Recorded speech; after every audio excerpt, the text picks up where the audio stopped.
এখন আমি আপনাদের দেখাবো যে আপনারা কেমনভাবে আপনার মোবাইলে বিএলও অ্যাপের মাধ্যমে H2H সার্ভে করবেন, যেটাকে বলা হয় হাউস টু হাউস সার্ভে। তো তার আগে আপনার মোবাইলে আপনাকে বিএলও অ্যাপটি ইনস্টল করতে হবে এবং তাতে লগইন হতে হবে। তো কেমনভাবে আপনারা ইনস্টল করবেন বিএলও অ্যাপে এবং কিভাবে লগইন করবেন সেটি আমি অন্য ভিডিওতে দেখিয়েছি, সেটা আপনারা দেখে নিতে পারেন। এই ভিডিওর আলোচ্য বিষয় হলো কেমনভাবে আপনারা H2H সার্ভে বা হাউস টু হাউস সার্ভে করবেন। তো একদম প্রথম থেকে আমি আপনাদের দেখাচ্ছি। আপনারা দেখতে পাচ্ছেন আমার মোবাইলে বিএলও অ্যাপ রয়েছে। আমি বিএলও অ্যাপটাকে টাচ করছি, মানে এটাকে খুলছি। এটাকে খোলার পরে আপনারা এখানে সমস্ত মেনুগুলো দেখতে পাচ্ছেন।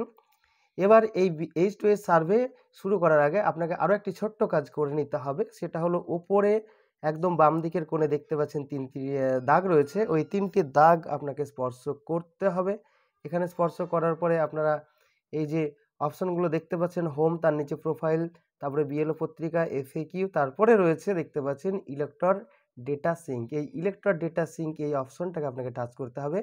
এটাকে টাচ করার পরে এখানে দেখতে পাচ্ছেন যে কতগুলো অপশন রয়েছে।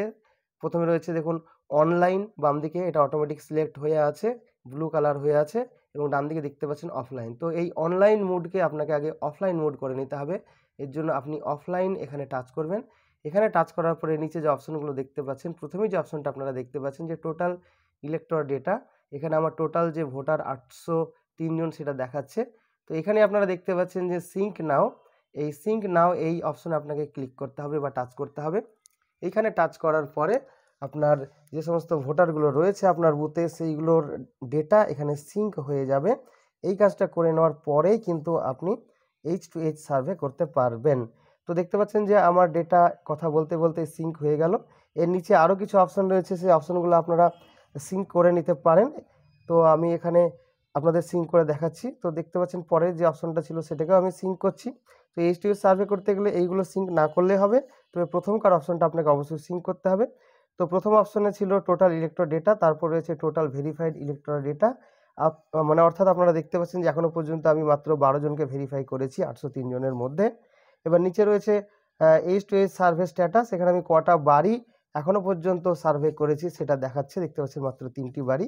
তো এটাকে আমি আরেকবার সিঙ্ক করে একদম আপডেট করে নিতে পারি।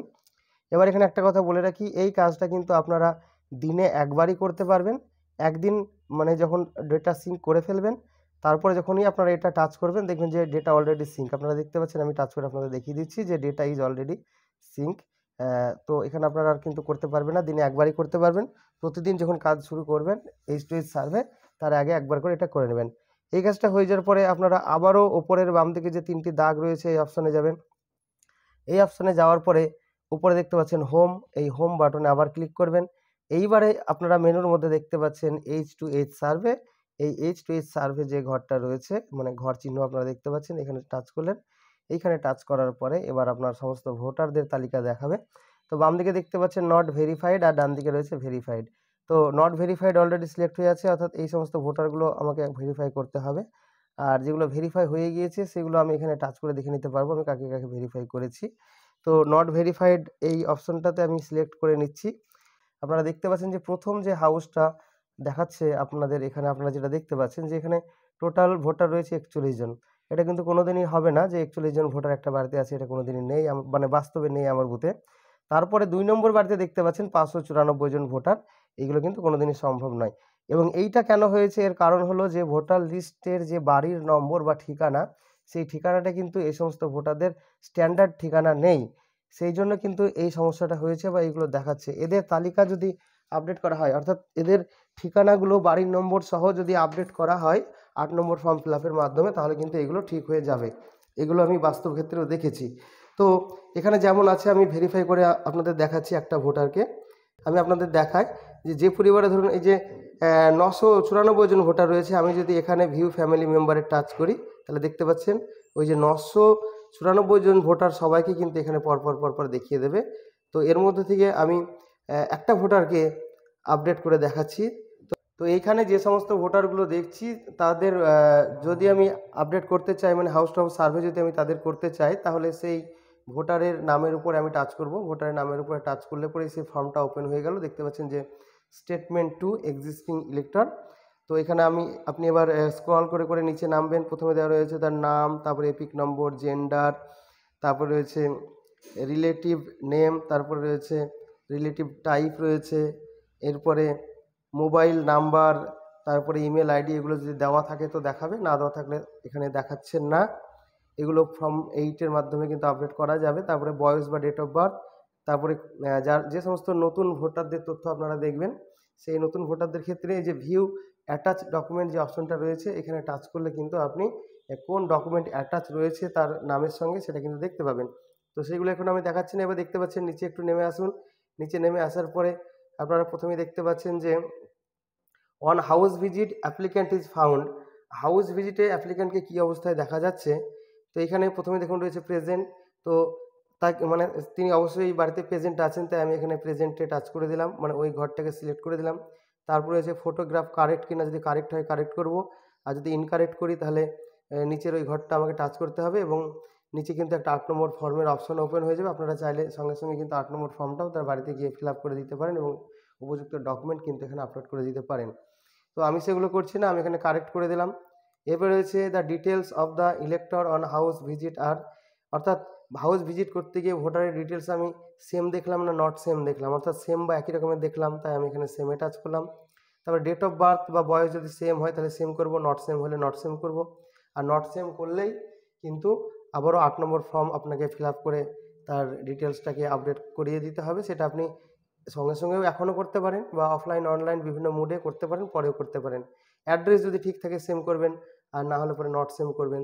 তো এই ব্যক্তির অ্যাড্রেস কিন্তু ঠিক নেই, অর্থাৎ বাড়ির নাম্বার এবং অ্যাড্রেসে অনেক কিছু ভুল আছে, স্ট্যান্ডার্ড অ্যাড্রেস নেই, তাই আমি এখানে নট সেম করলাম। তো দেখতে পাচ্ছেন নট সেম টাচ করার সঙ্গে সঙ্গে কিন্তু ফিল ফর্ম 8 অপশন চলে আসছে। তো আমি কিন্তু এখন 8 নম্বর ফর্ম ফিল আপ করছি না, আমি 8 নম্বর ফর্মটা পরে করিয়ে দেবো।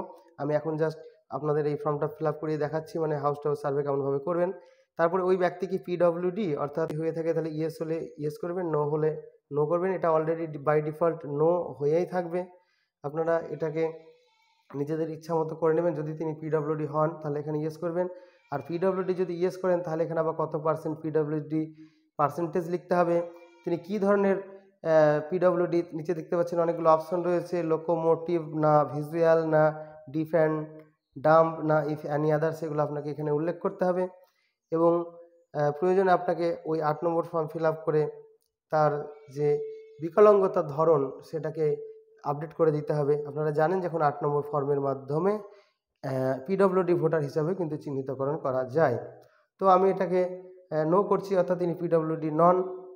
এরপরে আধার যদি রিসিভড হয়ে থাকে বা না হয়ে থাকে সেই স্ট্যাটাসটা এখানে দেখাবেন। তো দেখতে পাচ্ছেন যে এই ভোটারের আধার রিসিভড হয়েছে।